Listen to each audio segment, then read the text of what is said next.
Here are 4 standard character reference views, but Treepo transforms them into a 3D model. Just open Treepo, upload your 4 views, and instantly generate a fun 3D model like this. With both untextured and textured modes, it gives you greater flexibility for post-processing. Warning, this Nearly all fixed major positions to model bait file 2 cleaves Your off of download each is tornado. ready for seamless The boss will start a cast of Immortal Rain, but only a tiny bit of the way into that cast, the cleaves go off. So make sure you're positioned so that you don't actually bait any into anyone else. Tanks and melees, you can immediately gap close after your hit. The tornado disappears instantly. Immortal Rain would transform the boss into its new form, and we get one and only, which is an ultimate raid weapon. It's been tanks, little spawn spots from those relative to where the boss is facing. These will go off at the same time as the first line AoEs from the portals. And after this first set goes off, it's fast. The Fire and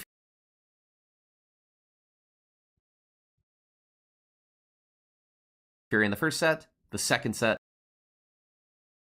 the third set, and the fourth set. All you have to do is dodge, but finding the safe spot can seem tricky. Here's a cheap way to make it really easy. Thank you to Violet Stardust, who is who I first saw this from.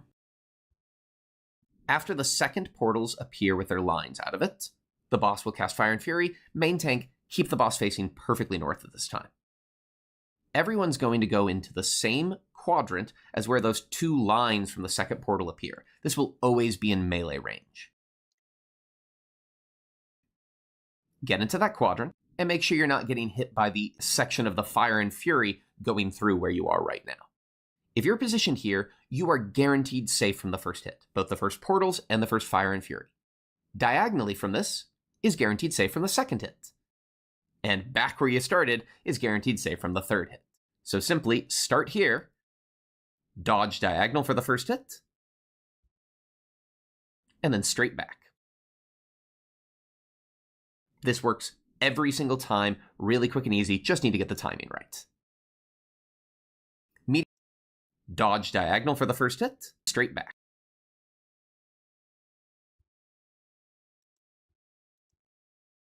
Place where they're facing, cleaves that will go both in front and behind the boss, only leaving their sides safe. If we look towards any of the cardinals, very fast, and treat the boss will cast Raw Steel Trophy again, weapons again, sword, and now I'll pause for a second because you're probably sheer position mechanic.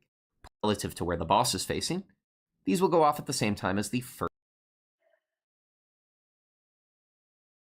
first line AoEs from the portals.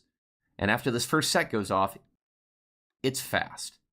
The Fire and Fury in the first set, and backward Fire and Fury here, that quadrant. This will always go into the same quadrant, but really easy. Thank you to Violet Stardust, who is who I first saw this from.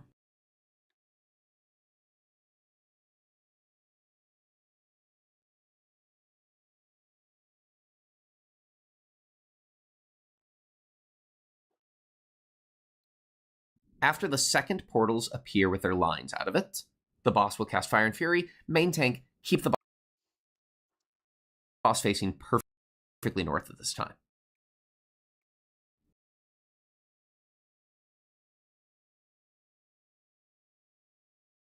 Everyone's going to go into the same quadrant as where those 2 lines from the second portal appear. This will always be in melee range.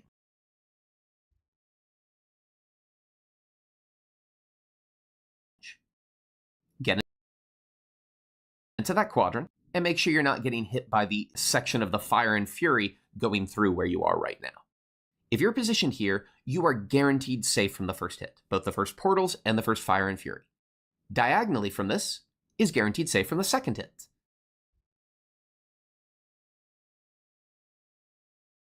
And back where you started is guaranteed safe from the third hit. So simply start here, dodge diagonal for the first hit, and then straight back.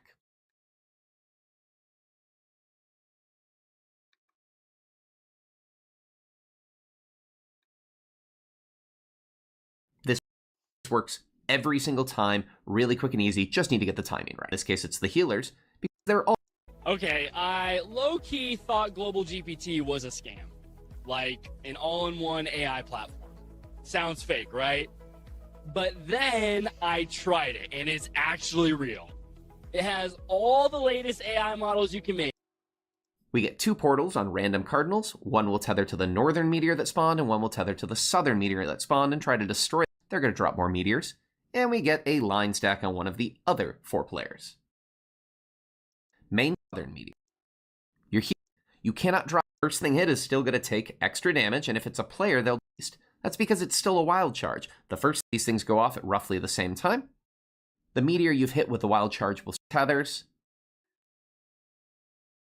For the rhythm, done it in this exact pattern. When you get there, we're going to looks like a line AoE. It doesn't. When you 4 portals will spawn either on the north and south or south. Simply send your land opposite, takes in range to the north. 1/2 of the platform are fixed for this first one. Within the tower, what you do depends on if you have a tether. If you have a tether, you need to stretch that tether. You need to make sure you land opposite the portal that you're attached to. So in this case, R1 and off tank need to get knocked to the opposite platform to stretch their tether. If you have a tether that's already kind of stretched, like the other 2 tethers, like R2 and M1, don't do anything. You're fine. Stay on the same platform and get knocked on that platform. If you don't have a tether, never get knocked across. This is what's sometimes referred to as no buddies, because you're not going to follow your tower buddy. The towers will resolve, and you should end up with a 4-4 split.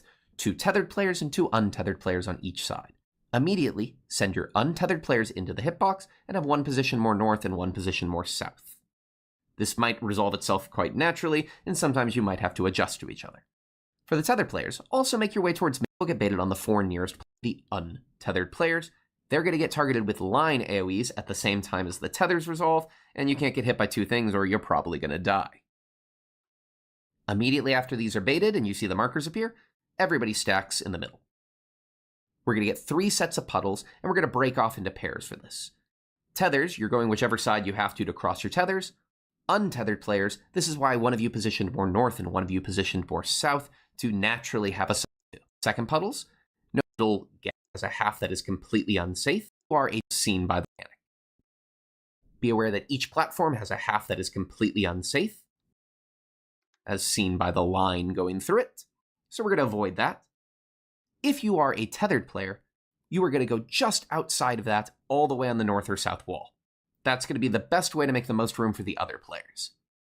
If you are untethered, so you're one of the marker players go to the waymarks, and you're always going to go to the outside corner of your waymark, the ones near to north or south. If you position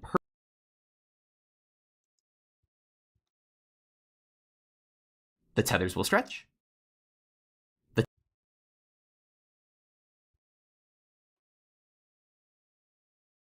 tether AoEs will just barely avoid any of the players with markers. This is the tightest possible pattern, and even then, the outside corner is still perfect hitting anyone else. Going to avoid hitting any lost towards the fire breath players also are going to avoid hitting anyone else. When you resolve all of this, well done. Now do it again. The only difference this time is, unlike before where we were in our light parties, now we're all mixed up, so whichever quadrant you just resolved the mechanic in, that's the tower you go to. Otherwise, everything is exactly the same. Be aware some party finder groups, especially those labeled kindred, might use a conga line to assign their towers at the very beginning of this. For this, you line up in a conga line from north to south, and then when the tethers appear, you want 1 player with a tether and 1 player with a non-tether in each tower with this version of the strat. This just makes it a little bit simpler after the knock.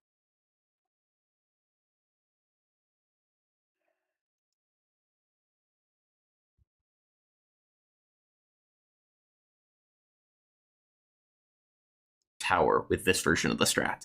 This just makes it a little bit simpler after the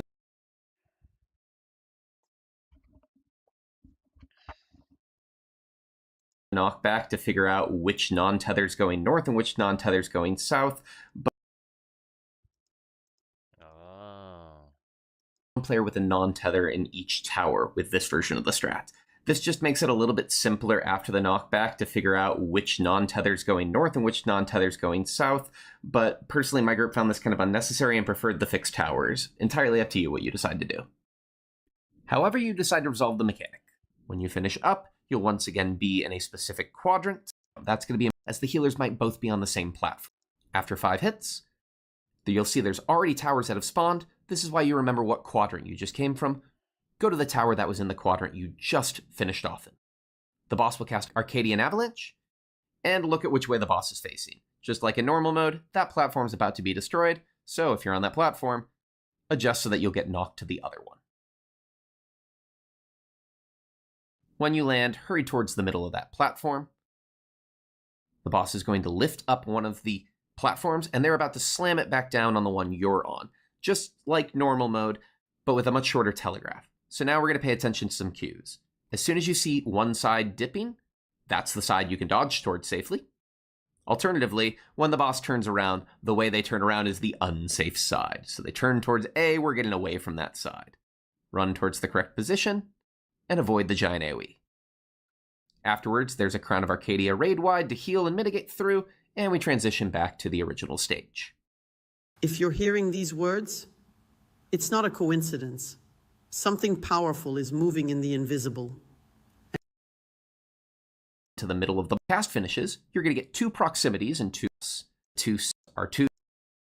After the explosions, going to move in towards north. There are 6 of us in the middle right now, so that's the last tower. Priority. Main tank will look northeast, northwest, and counterclockwise. This is the last. To be 1 player per northwest and counterclockwise, and same for the melee pair.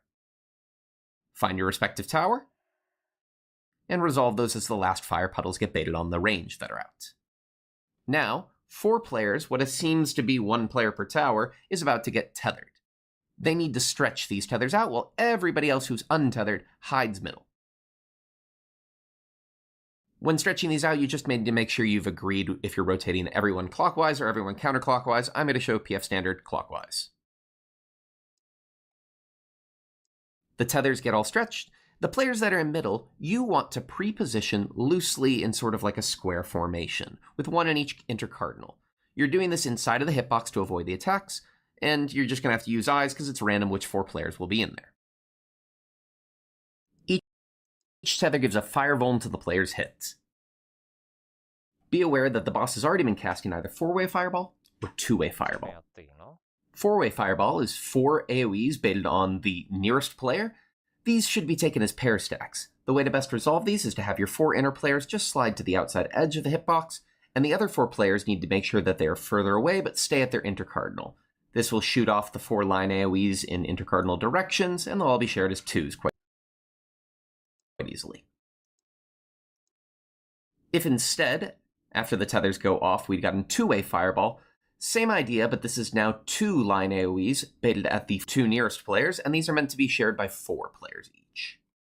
Collapse to east-west, making sure that the inner players are still the 2 nearest players in each line stack, but only 1 player in each is inside the hitbox, so you don't accidentally bait 2 the same way. We have a Crown of Arcadia in normal mode, but hits in a roughly 11 seconds, and the third one is 7 hits in about 13 seconds. You can resolve this any way you want to, but just to showcase a way that my group did it entirely with tanks. We had our main tank take the first one entirely with their invul. For the second one, which goes a little bit longer than